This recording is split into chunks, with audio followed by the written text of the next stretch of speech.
Hello दोस्तों, समाज वाटिका channel में आप सबों का स्वागत है। मैं विमल सर। आज हम बिहार बोर्ड एनसीईआरटी बुक कक्षा 7 अध्याय नंबर 6 को देखेंगे। अध्याय नंबर 6 में है ईश्वर से अनुराग, यानी ईश्वर से प्रेम, ईश्वर से लगाव, ईश्वर से अपनापन। तो इसी के बारे में इस चैप्टर में हम लोग अध्ययन कर रहे हैं। इससे पहले 3 वीडियो ऑलरेडी अपलोड हो चुका है। आज हम चौथा वीडियो को स्टार्ट करेंगे और जो बचे हुए भाग है उसको हम और अगले वीडियो में देखेंगे, क्योंकि वीडियो को हम ज़्यादा लंबा करना नहीं चाहते हैं, इसलिए छोटा छोटा वीडियो बनाकर हम आप लोगों के सामने प्रस्तुत कर रहे हैं। तो चलिए, तीसरे यानी 3 वीडियो हो चुका है, चौथे वीडियो के लिए हम चले इसके अगले अनुच्छेद में।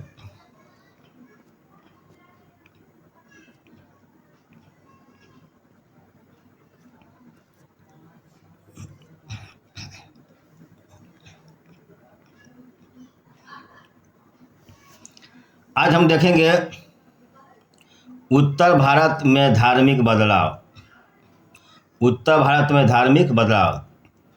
तो शुरू करने से पहले आपसे रिक्वेस्ट है कि इस वीडियो को लाइक और शेयर करें तथा इस चैनल को आप सब्सक्राइब करें। तो चलिए आगे चलते हैं। उत्तर भारत में धार्मिक बदलाव। 13वीं सदी के बाद उत्तरी भारत में भक्ति आंदोलन की एक नई लहर आई। यह एक ऐसा युग था जब इस्लाम, ब्राह्मणवादी हिंदू धर्म, सूफी मत, भक्ति की विभिन्न धाराओं ने और नामपंथियों, सिद्धों और योगियों ने परस्पर एक दूसरे को प्रभावित किया।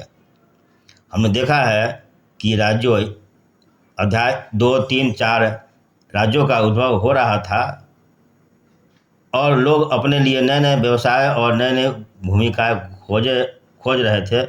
ऐसे लोग विशेष रूप से शिल्पी, कृषक, व्यापारी और मजदूर इन नए संतों के विचारों को सुनने के लिए इकट्ठे हो जाते थे, फिर वे उनका प्रचार करते थे।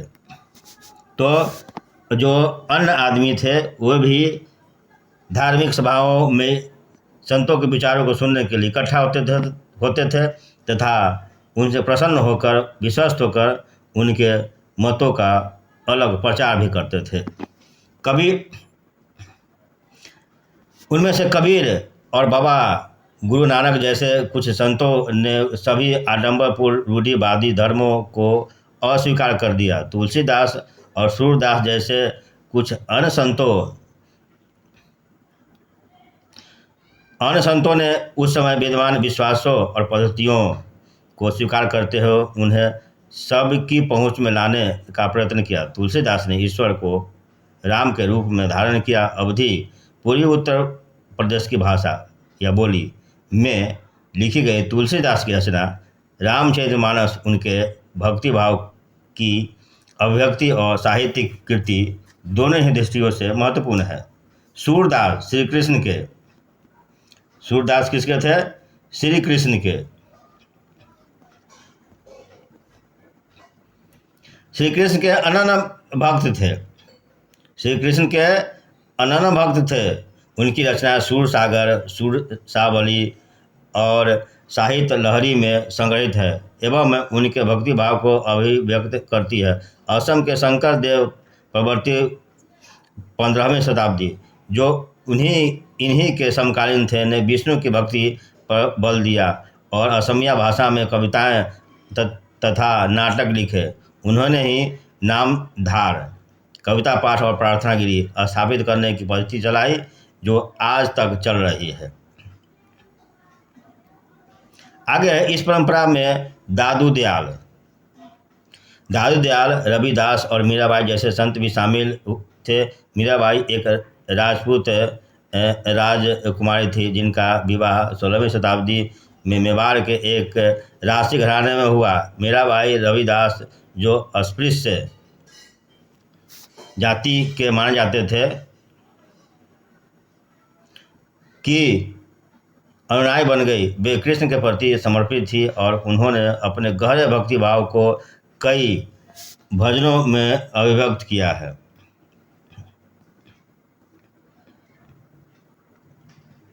उनके गीतों उनके गीतों में उच्च जातियों की रीति नियमों को खुली चुनौती दी तथा ये गीत राजस्थान और गुजरात के जनसाधारण में बहुत लोकप्रिय हुए। इन संतों में से अधिकांश का विशिष्ट अभिलक्षण यह है कि इनकी कृतियाँ क्षेत्रीय भाषाओं में रची गई और उन्हें आसानी से गाया जा सकता था, इसलिए ये बेहद लोकप्रिय हुई और पीढ़ी दर पीढ़ी मौखिक रूप से चलती रही। प्रायः इन गीतों के प्रसारण में सर्वाधिक निर्धन, सर्वाधिक वंचित समुदाय और महिलाओं की भूमिका रही है।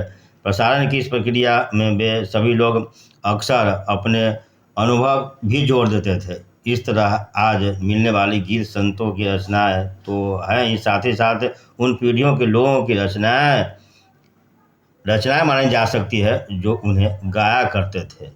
वे हमारी जीती जागती और जन संस्कृति का अंग बन गए।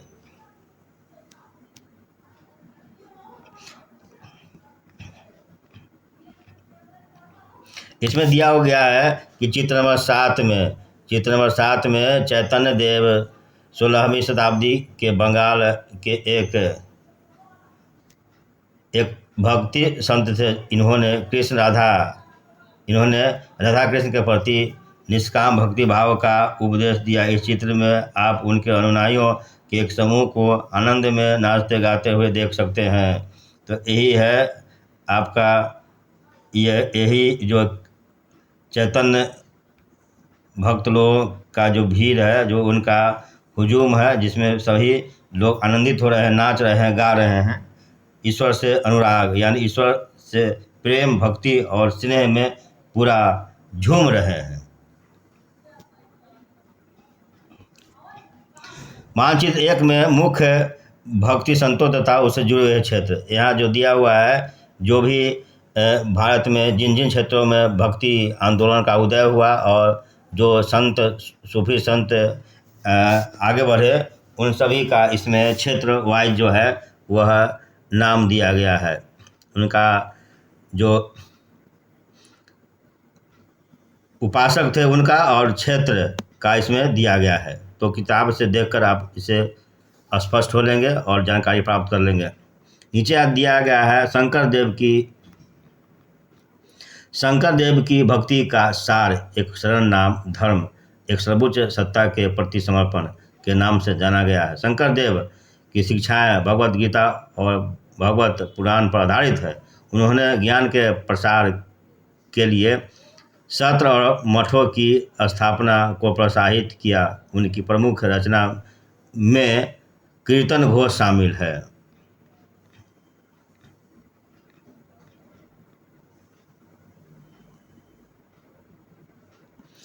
एक और बॉक्स दिया हुआ है इसमें, इसको भी देखते चले। भक्ति संतों का एक महत्वपूर्ण योगदान संगीत के विकास में था। बंगाल के जयदेव ने संस्कृत में गीत गोविंद की रचना की। ये बहुत महत्वपूर्ण है, अक्सर परीक्षा में आते रहता है कि गीत गोविंद की रचना किसने की, तो इसका आंसर होगा जयदेव, जिसमें हर गीत एक विशेष राग और ताल में रचित है। संगीत पर इन संतों का एक महत्वपूर्ण प्रभाव भजन, कीर्तन और अभंग का प्रयोग था।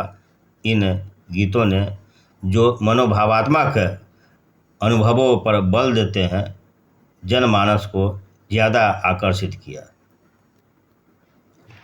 आगे है राणा के राजमहल से परे।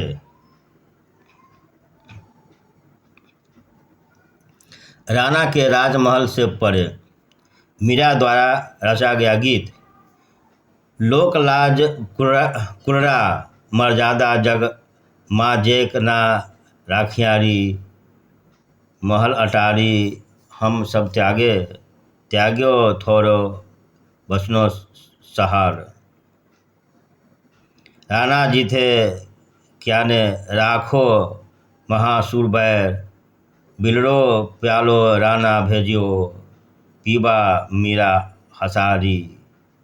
बार नवा को भयो गरल अमृत ज्यों पियो, राना थे क्यों न राखो महासु बैर।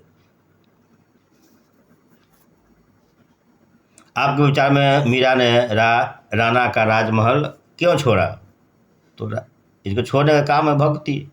मुख्य कारण है भक्ति भावना, ईश्वर से प्रति प्रेम।